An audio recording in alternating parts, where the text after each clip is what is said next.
Namaste, this is Srini from Figuring Out Hinduism. Today we are going to talk about a topic that is very controversial but very interesting also.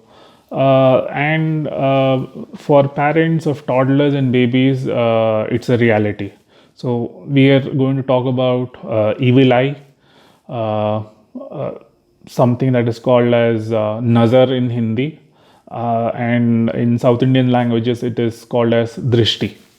So generally, people would say evil eye nazar is all superstition, but people who have experienced it firsthand, especially when children fall sick after returning from a birthday party where they shined like a star, or when your brand new mobile phone slips from your hand and breaks just after you show it to a colleague or a friend, or when you show off your brand new clothes to your friends or a cousin and within minutes it gets damaged. These things happen and they are as much real as you and me. But how does that happen? Is there a scientific reason? Yes, there is. I'm sure all of us have some basic idea of electromagnets. So, what does the electromagnet consist of? There's a battery that produces electricity. There is a coiled copper wire to carry the current. There is an iron nail. It's simply a conductor. Now, think of the human body. There's a brain. We know brain produces electric pulses. We can consider it to be a battery. We have a nervous system which has the nerves that carry electric pulses from the brain. Now, we are made up of 70% water, and everyone knows water is a good conductor of electricity. The only difference between humans and electromagnets is that electromagnets have a coiled wire and a static non-moving conductor, whereas we, the humans, have a static wire, which are nerves, and a dynamic conductor, which is the blood that is flowing through our blood vessels. And we know that blood is 90% water, but the effect essentially is the same. We are essentially walking, talking bioelectromagnets. So essentially, all of us have a personal electromagnetic field that has been created by us. This is usually called the aura in common parlance. And people who are into Reiki or pranic healing will talk a lot about this aura.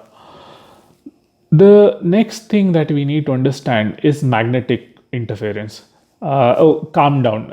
It's just a fancy science name for the reason behind magnetic attraction and repulsion. Extrapolating this to humans, since we are bioelectromagnets too, a strong thought in the mind or brain can create a very strong impulse which can send out a strong magnetic flux towards another person. Sometimes this magnetic field can be so strong that it can alter the magnetic field of the person at the receiving end. So, babies and toddlers especially have very weak magnetic fields because their brain is in the developmental stage where it's in reception mode. So, this rogue magnetic field from another person affects the magnetic field of the baby or the child, which in turn changes the flow of current. Hence, the Sukshma Sharira gets affected, the chakras get affected. Chakras being the interfaces between the brain and the organs affect the organs. People who know basics about chakras will know fever is caused by imbalance in the heart or the Anahata chakra. Cold or throat infection is caused by imbalance in the Vishuddha or the throat chakra. Diarrhea or loose motion will be caused by imbalance in the Manipura chakra or the stomach chakra. Headaches will be caused by the imbalances in the Ajna chakra, which is in the middle of the eyebrows.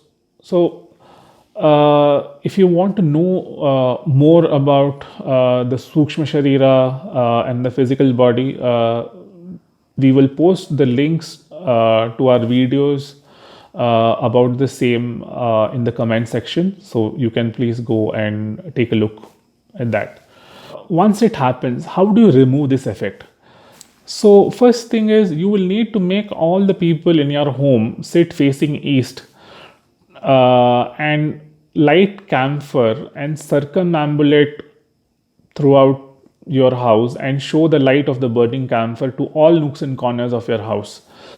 Camphor has the property to suck the negative energy from the atmosphere and spread positive energy. You can make all the people at home sit facing east during sunset, and the eldest lady, and even guys can do it. It's better if ladies do it. And eldest lady of the house can light the camphor and make three big swirls in the clockwise direction and three big swirls in the anti-clockwise direction. Mind you, the circles should be big enough so that all the people are inside the circumference. And the camphor has to be kept outside the house until it burns out. Ensure no one stamps on it or goes across it or extinguishes it. You can also do the same with salt too. In case of camphor, you would make it, you would put it outside your house. In case of salt, you basically dissolve it in water and drain it in your kitchen sink. And here's the science behind why salt is used. This is because salt is hygroscopic in nature, meaning it absorbs moisture from the air. But the reality is that salt absorbs much more than just moisture. It also absorbs the energies around the place. This property of salt is the reason why it's used for removing evil eye, drishti, and nazar. So thank you very much. I hope this video was useful and informative to you. Jai Ganesha. Please do subscribe to this channel and press the bell icon. Please do share this with your near and dear ones so that we can together figure out the third largest religion of the world.